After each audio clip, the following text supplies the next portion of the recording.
So, regarding Abu Bakr radiallahu anhu, it's easy to sort of find out about his life. It's not very difficult, but during the time of the Prophet Muhammad sallallahu alaihi wasallam. But what I really find interesting about his life is what happened after the life of the Prophet Muhammad sallallahu alaihi wasallam, during his period as the ruler of the Muslim world. And so, just try to imagine this, right? The Muslims, for the 23 years of Prophet, they've always been with the Prophet Muhammad sallallahu alaihi wasallam. Whenever there's a problem, they go straight to the Prophet Muhammad sallallahu alaihi wasallam. Anything, they go to him and he offers a solution. But now he's passed away, and the entire Muslim Ummah, this chaos basically, people don't know. Umar radiallahu anhu is in the middle, he's saying that if anybody says that the Prophet Muhammad sallallahu alaihi wasallam has passed away, I will kill you. This is how much chaos there is. The Muslim Ummah is about to disintegrate. And at that time, Abu Bakr radiallahu anhu is chosen as the successor, the Khalifa. Why do you think he's chosen as the Khalifa? We have other candidates that were there. Abu Ubaidah radiallahu anhu, Umar radiallahu anhu. Of all the candidates, why do you guys think that it was Abu Bakr radiallahu anhu who was chosen? What do you guys think?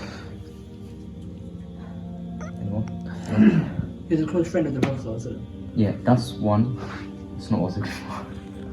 So because before, when the Prophet sallallahu was ill, he made a hint that he allowed Abu Bakr to lead the prayers. So it was like a hint. Yes, so but Akhar Ibrahim said that when the Prophet Muhammad sallallahu was ill, he delegated Abu Bakr radiallahu anhu to lead the salah. And this is one of the reasons he was chosen. When they were gathered in the council, the Umar radiallahu anhu, Abu Bakr radiallahu anhu, he said, either choose Umar or choose Abu Ubaidah, one of the two, you choose them as the leader. And Umar radiallahu anhu said, how can we lead an ummah that has you in it? You were the one that the Prophet Muhammad sallallahu chose to lead the salah, not us. What type of ummah is it that we lead you? We lead you. It doesn't make sense. Abu Bakr radiallahu anhu was chosen. And so as soon as he was chosen as the leader, a lot of the Arab tribes, they started rebelling. And they said, we're not going to pay the zakah, we're not going to pray salah anymore. Why should we pay zakah to Abu Bakr? Who is he? We pay to Prophet Muhammad sallallahu, that's fine. That's acceptable. But why should we pay to Abu Bakr? And so, Abu Bakr radiallahu anhu said, I'm going to fight these people, I'm going to start war against them. Umar radiallahu anhu, what was the one thing that stood out about Umar radiallahu anhu as a Sahaba? What was one of his characteristics? Yeah, he was brave, he was courageous. If somebody tried it with him, you're gonna get beat up basically. So much so basically is a quite interesting story. When the Sahaba, when they would do hijrah, when they would migrate from Makkah to Medina, they do it in secret. Umar radiallahu anhu, he went right to the center of the town of Makkah and said, I'm gonna do hijrah now. And if you wanna make your child an orphan, if you want to make your wife a widow, basically your wife not have a husband anymore, and your mother cry, then follow me. Basically saying, I'm going to kill you, okay, if you follow me. That's what he's saying. And so, but Umar radiallahu anhu, having that courage, he said to Abu Bakr radiallahu anhu, don't fight them. He's the courageous one, right? But he's saying to Abu Bakr radiallahu anhu, don't fight them. But Abu Bakr radiallahu anhu said, what's wrong with you? You're the one that was like the most aggressive in the times of Jahiliyyah. Now that you've entered Islam, you've become soft. And so then Abu Bakr he decided he's going to fight them. And Abu Hurairah radiallahu anhu says in a hadith that Allah saved Islam through Abu Bakr radiallahu anhu on that day.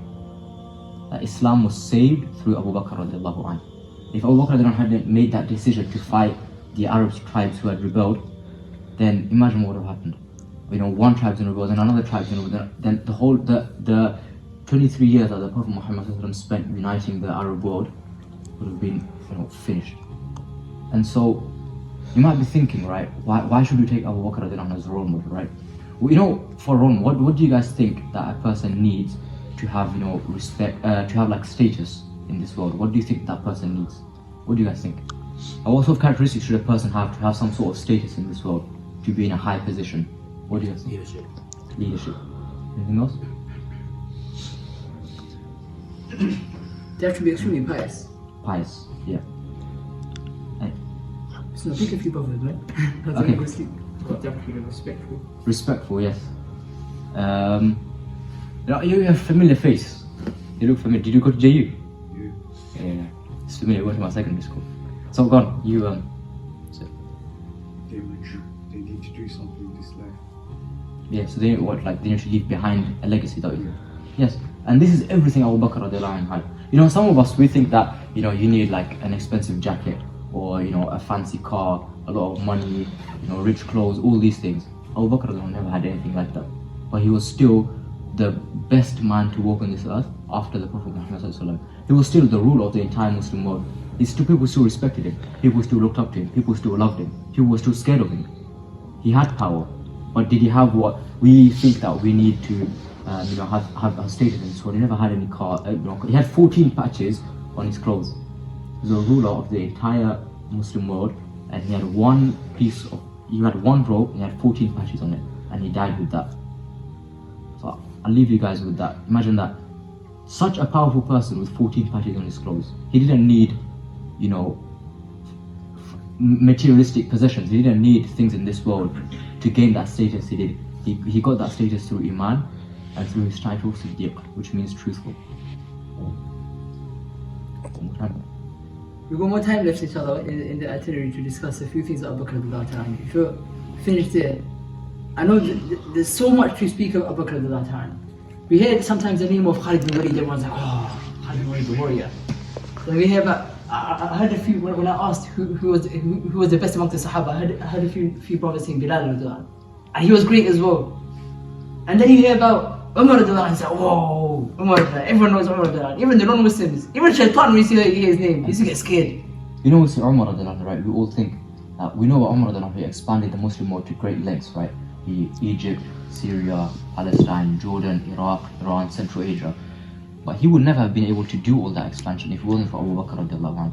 If during his Khilafah, if he hadn't kept the Muslims united, if he hadn't consolidated that control over the Muslim world, nothing that Umar radiallahu anhu, Uthman radiallahu anhu did, expansion would have happened. So that's how important.